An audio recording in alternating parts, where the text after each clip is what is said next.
It frames everything very carefully, but beneath that calm is fear, fear of losing their position, fear of coming across as ordinary. And this is what they cannot afford to do, because that knowledge was meant to weigh the soul down, the responsibility. Instead, it has lifted the ego up. I want you to think about that for a moment. How many other people do we know that because of their increased knowledge, they feel that they are better than others, whereas that knowledge was meant to humble the person? This is why ancient teachers warned us relentlessly about knowledge that does not transform a person. Not because knowledge is dangerous, but because it gives the ego a new inflated worth. It sort of creates new hiding places. The more refined the intellect, the more refined the self-deception can become. The ego does not mind memorizing the truth. It's basically just storing it in its archives of the memory. But the real thing that that person was supposed to do is actually submit themselves to the truth which that knowledge creates for them. But this is what they've not done. They have not submitted. What happens when religion becomes the label that you identify with instead of any other recognition that other people attach to you? You project that label of your religious identity as being the first and foremost aspect of your recognition. And this is the ego that feels different from the others. And this is what I call the spiritual ego. It craves attention in different ways, not in the obvious ways that others desire recklessly. It doesn't explode in anger or openly seek dominance. In fact, it often looks disciplined, calm, serious, and sincere. And because of that, it is rarely questioned. This is the spiritual ego, and we are going to dissect this today to be able to understand and recognize it when you see it. It does not reject faith. It does not oppose religion. It does not resist obedience. It embraces all of it, and then it quietly reshapes it into something else. Religion, which was meant to unsettle the self, becomes something that stabilizes it. Practice, which was meant to break arrogance, becomes proof of worth. Knowledge, which was meant to humble, becomes your identity. And slowly, without anyone noticing, faith stops transforming the person and starts protecting them, starts protecting that image that they have so carefully crafted for others to see. And at that point, religion becomes less like medicine and more like a uniform, something worn, something recognizable, something that signals position. And uniforms are not designed to change the one wearing them. They are designed to distinguish them. They are designed to create or have an effect on the others who are looking outwardly in onto that person. This is where the spiritual ego takes root. You see it in people who are outwardly consistent, always present, always disciplined, always aligned. Others look at them and feel reassured. They seem solid, reliable, serious about their faith. But somewhere along the lines, something subtle has shifted. Worship is no longer asked to do its deeper work. Prayer happens, but character is not questioned. Knowledge increases, but softness does not. Discipline sharpens, but humility plateaus and does not increase. The external form is intact and sometimes even impressive, yet the internal self feels very oddly untouched. Because everything looks right on the outside, no one is asking if anything is wrong.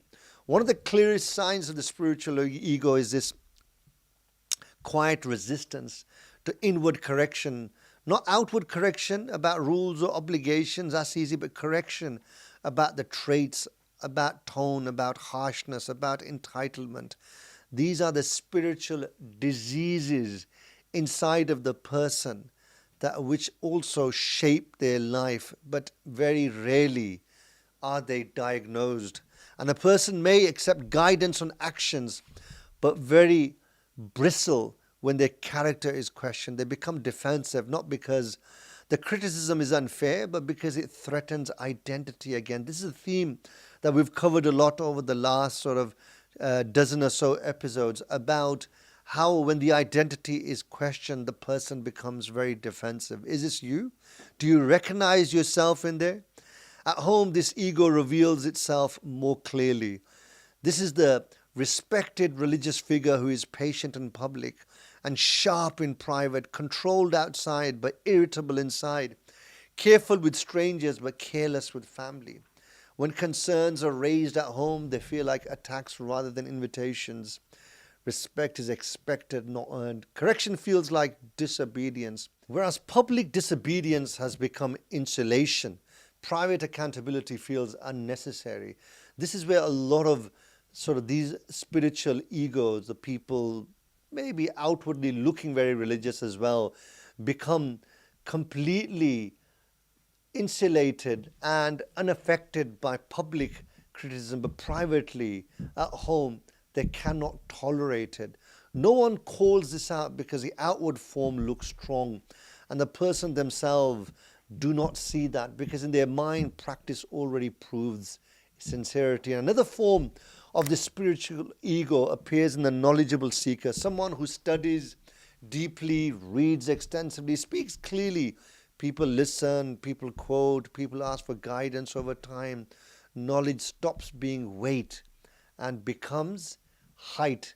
Instead of making the person feel smaller before truth, it elevates them above others. Disagreements feel unsettling, questions feel intrusive. Saying, I don't know, feels like exposure. Saying, I was wrong, feels like collapse. Again, because the way they have carefully sort of scripted this identity and crafted what it looks like outwardly to people, this cannot be challenged now, because if that is challenged, that means a identity collapse for that person. This spiritual ego is no longer loud. It frames everything very carefully, but beneath that calm is fear of losing their position, fear of coming across as ordinary. And this is what they cannot afford to do, because that knowledge was meant to weigh the soul down with responsibility. Instead, it has lifted the ego up. I want you to think about that for a moment. How many other people do we know that because of their increased knowledge, they feel that they are better than others, whereas that knowledge was meant to humble the person? This is why ancient teachers warned us relentlessly about knowledge that does not transform a person. Not because knowledge is dangerous, but because it gives the ego a new inflated worth. It sort of creates new hiding places. The more refined the intellect, the more refined the self-deception can become. So this is something that I was talking to about somebody else with, that just because somebody is intelligent, they're educated, it does not mean that they are a person of wisdom, that they are a good human being, because knowledge and education does not create good human beings. Maybe that same knowledge and education can create a person whose ego becomes so inflated that they become arrogant and they think that they are better than others. The ego does not mind memorizing the truth. It's basically just storing it in its archives of the memory. But the real thing that that person was supposed to do is actually submit themselves to the truth which that knowledge creates for them. But this is what they've not done. They have not submitted.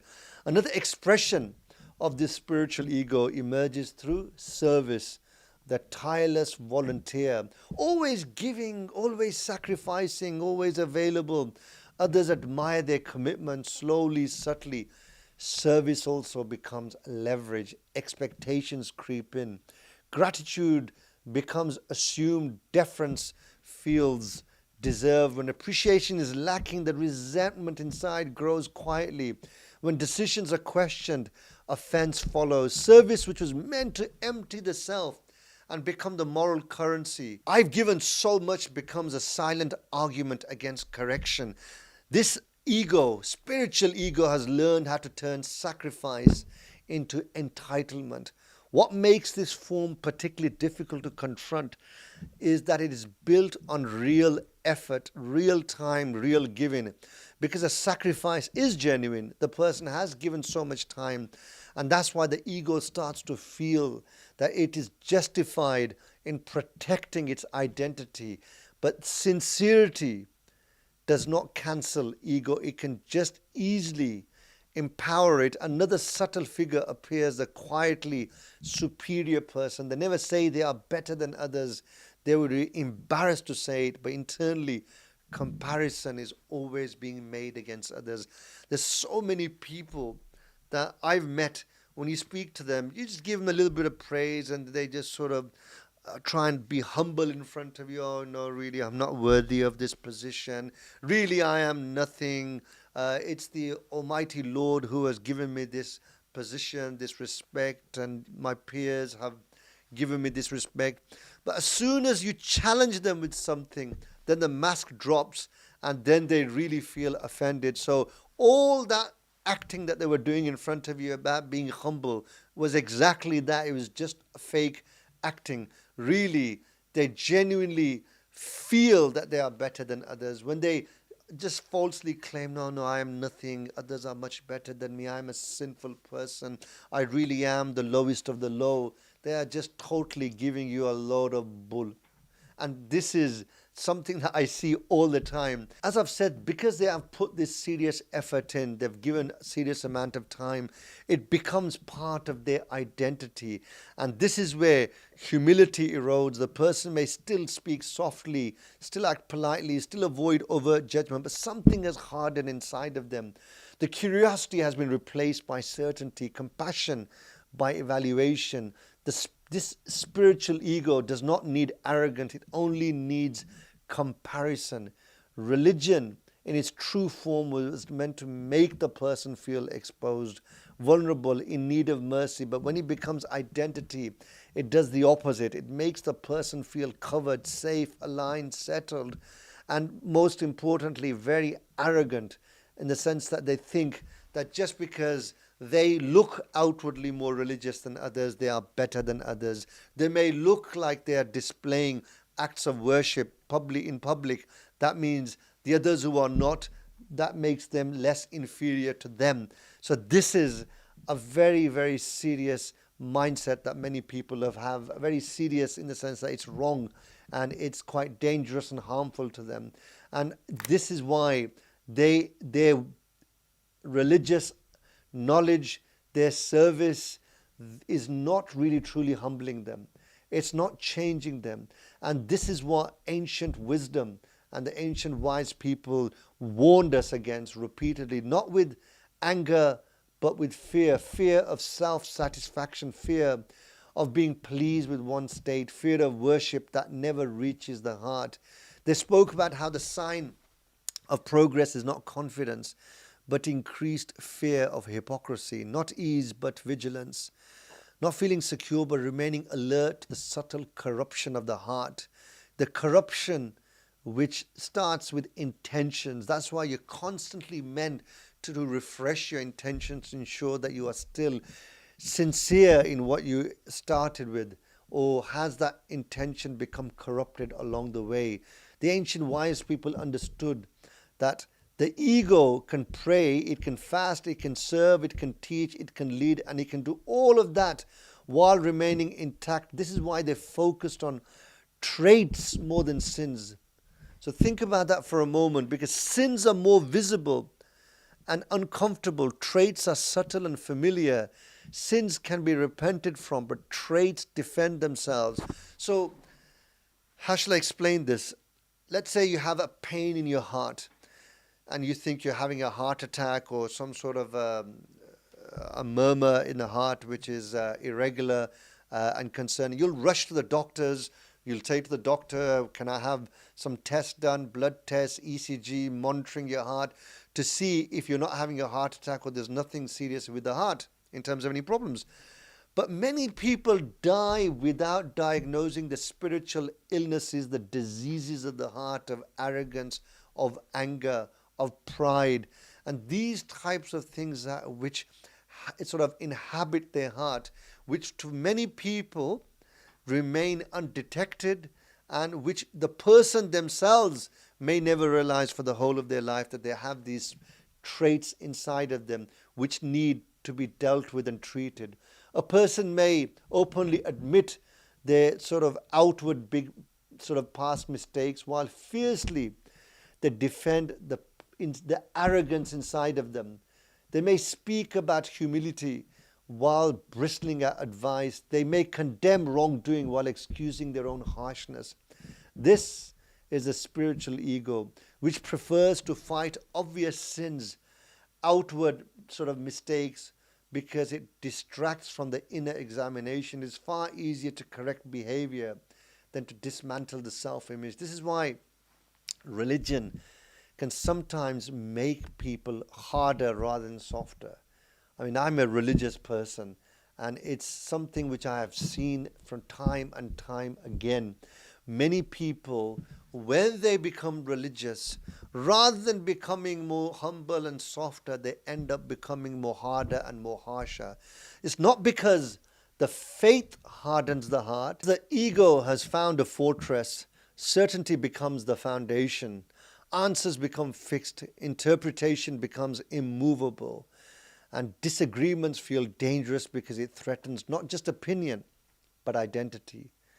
This spiritual ego prefers answers because answers close doors. They remove vulnerability. They prevent the discomfort of uncertainty. And this is why faith was never meant to eliminate uncertainty. It was meant to humble the one who thinks they see clearly. The moment religion gives a person a sense of arrival, something has gone wrong, because the path was never meant to end with confidence in the self. It was meant to end with a reliance beyond the self. This is why the most transformed people often appear the least impressed with themselves. Not because they lack conviction or confidence, it's because they have seen too much of the ego to trust it easily. They fear subtle pride more than open sin. They fear being admired more than being misunderstood. They fear the satisfaction inside of them is more dangerous than outward criticism from others. They've reached a stage of wisdom, and they recognize the enemy within, that ego, how it can potentially destroy them if they do not make sure that they regularly check it to ensure that it doesn't become so inflated that it starts gaining a momentum of its own and takes a person towards a destructive path. And this is something that I want every single person here listening to look inwardly, analyze themselves against this as this litmus test of, are you one of those religious people who is using the religious identity to feel that you're better than others, to be able to continue crafting this image, outward image, which you have crafted for PR purposes to impress others. This is why you really need to constantly check yourself against this spiritual ego. See, this ego, it relaxes the person and makes them comfortable in this sea of admiration. So a person enjoys this new role where they've assumed safety. And it's this assumption of safety is when vigilance dies. Another sign of spiritual ego is the dismissal of inner work, the belief that outward obedience automatically guarantees inward health, that prayer replaces self-examination, and the knowledge replaces sincerity, and discipline replaces humility.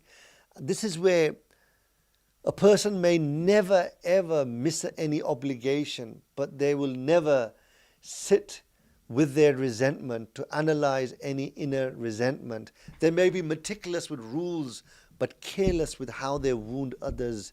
They may fear breaking the law, but they will never hesitate in breaking someone's heart through their harshness of their tongue. And when this imbalance is pointed out, this is where they get offended. Are you undermining me? My religious, spiritual practices don't mean anything? Are you questioning my sincerity? Are you suggesting my obedience isn't enough? The question itself reveals a problem, the way they have sort of defend themselves, because the practice matters, but practice without inner reckoning can become this false artificial armor. And this is like a false sense of security that they've created around themselves.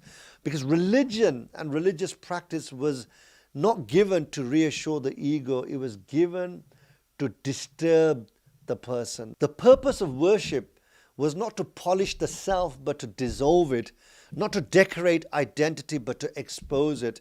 So when worship becomes polished act instead of acid, the ego survives comfortably. This is why stillness remains so important. Not ritual stillness alone, but inner stillness, where that silence allows you to achieve inner mastery, where you can just stop the noise around you and be present with the inner self. And this is when you can enter into self-introspection. It's in those moments the ego, this spiritual ego especially, has no language to hide behind, no role to perform, no identity to protect. And what emerges there is far more honest than any self-description, because the spiritual ego cannot survive long in that space. It needs movement, activity, labels, group identity. I have a sense of belonging to a group, anything that keeps the self defined, which is why sometimes communities and groups of like-minded people end up amplifying the person's ego towards the wrong destructive path. This is our way. This is our people. This is our community.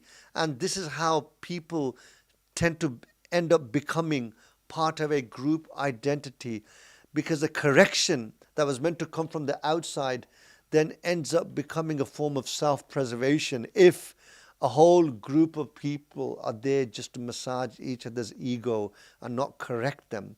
Because correction from the inside feels like betrayal, and sincerity quietly erodes away.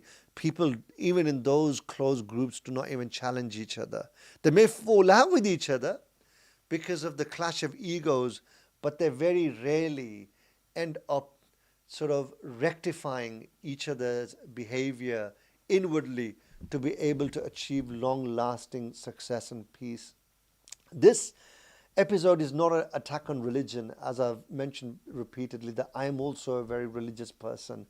This is not an accusation against any particular group, but this is how that, just as a warning, that how wearing that religious label can end up doing the exact opposite of what it was meant to achieve.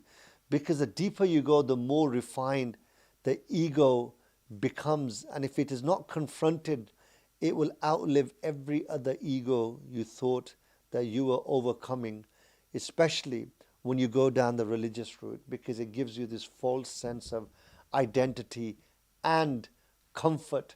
And this is what people don't challenge, because they think the outward label is something that has now, they've been able to tick the box in terms of their behavior, their identity. The real question that you should be asking yourself is whether what you practice is still changing you. Not whether you follow the path, but whether the path still unsettles you. Not whether you are disciplined, but whether you are still correctable. Whether you are still humble. The moment the religion stops humbling you, it starts protecting you falsely. And this again are sort of walls that we've created around our own selves. These are our own social constructs.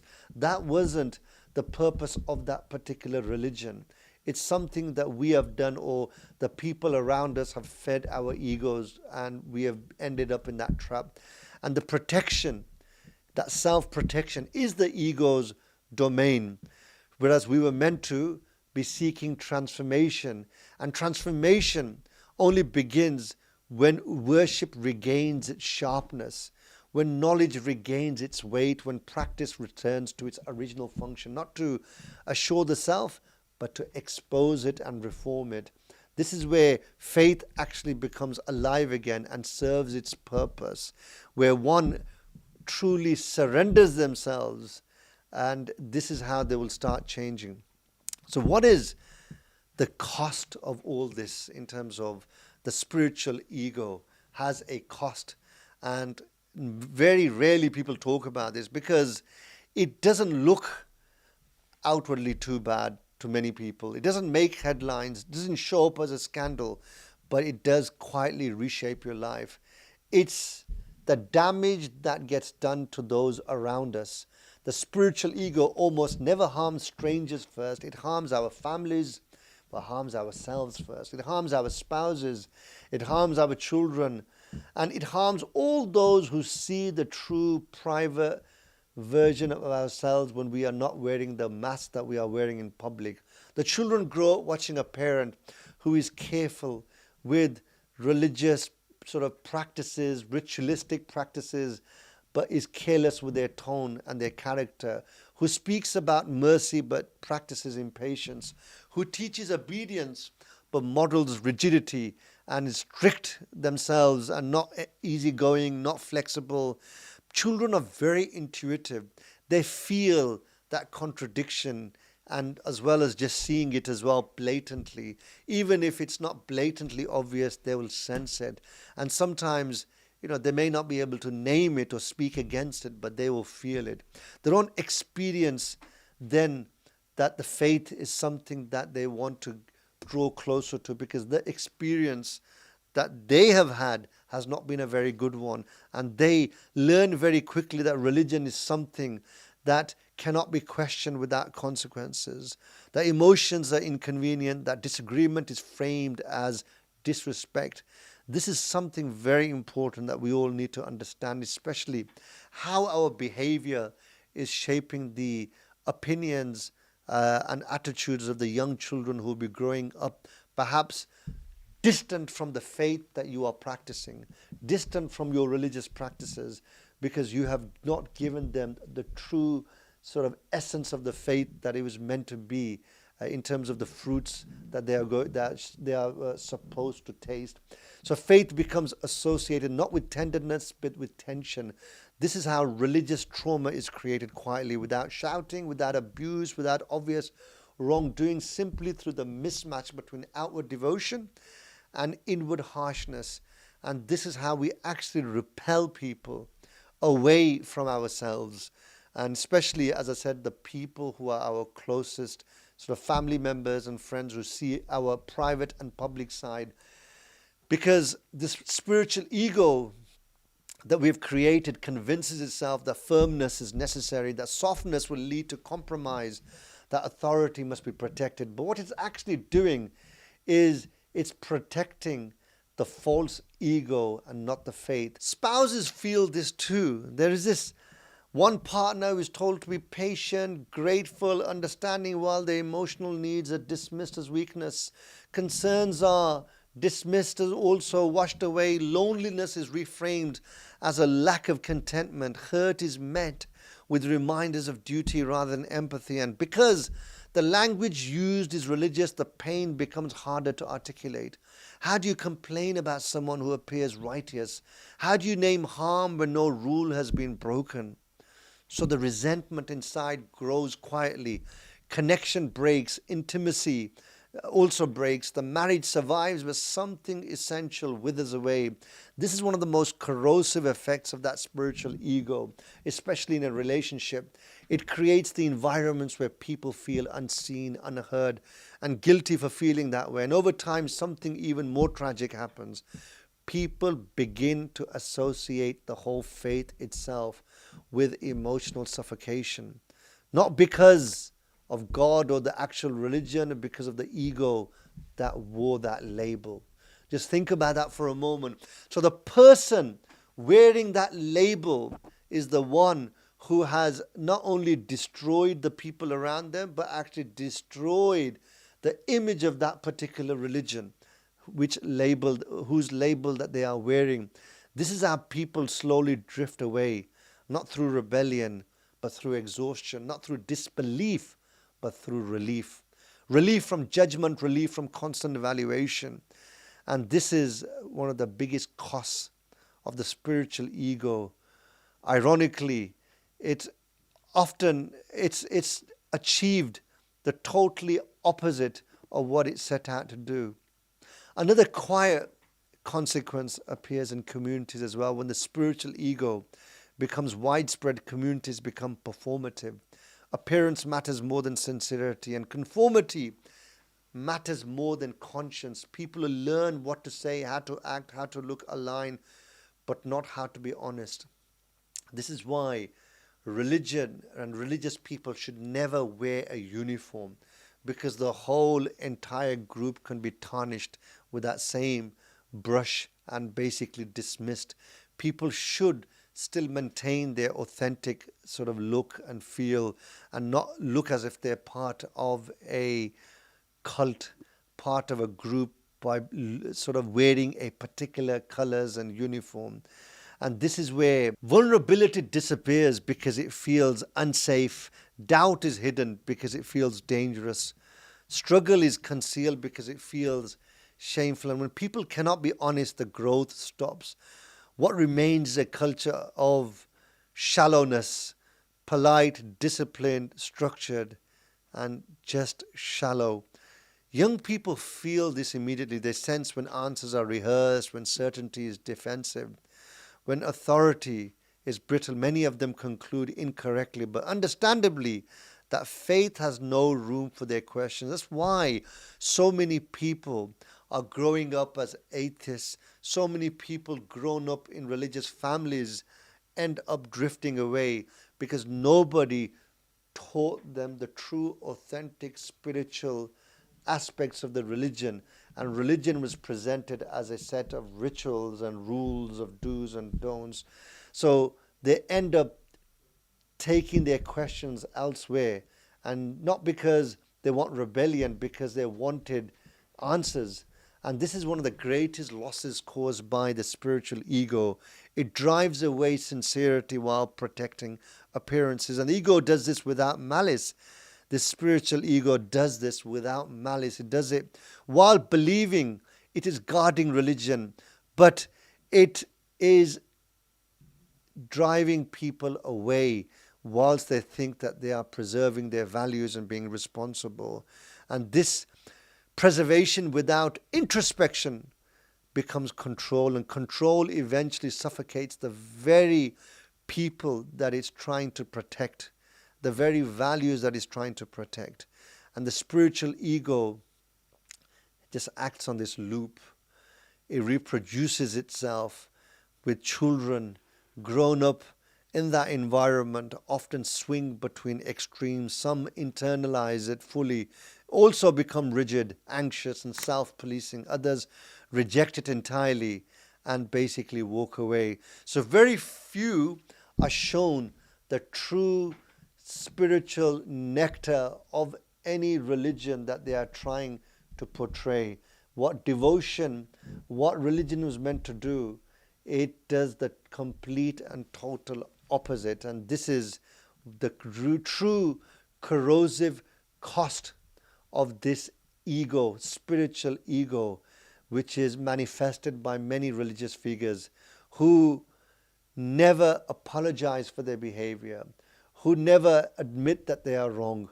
Well, the vast majority, they don't. Vast majority are the ones who maintain the status quo. And this is why, unfortunately, many people are not having their true spiritual, emotional needs being met by the religion, because it is being manifested in the wrong way by the so-called religious ambassadors who are just entrenched in rules of do's and don'ts and never ever, and operate the religion with a stick and a carrot. That's the best way to explain it. So this is why the spiritual ego is very dangerous if not checked. If it may look good from the outside, it may not be serving, it may be serving the purpose on a ritualistic level, but it's not truly serving the real purpose. The religion was meant to make you transparent and create a person who gives gives from the true self, not the fake spiritual ego.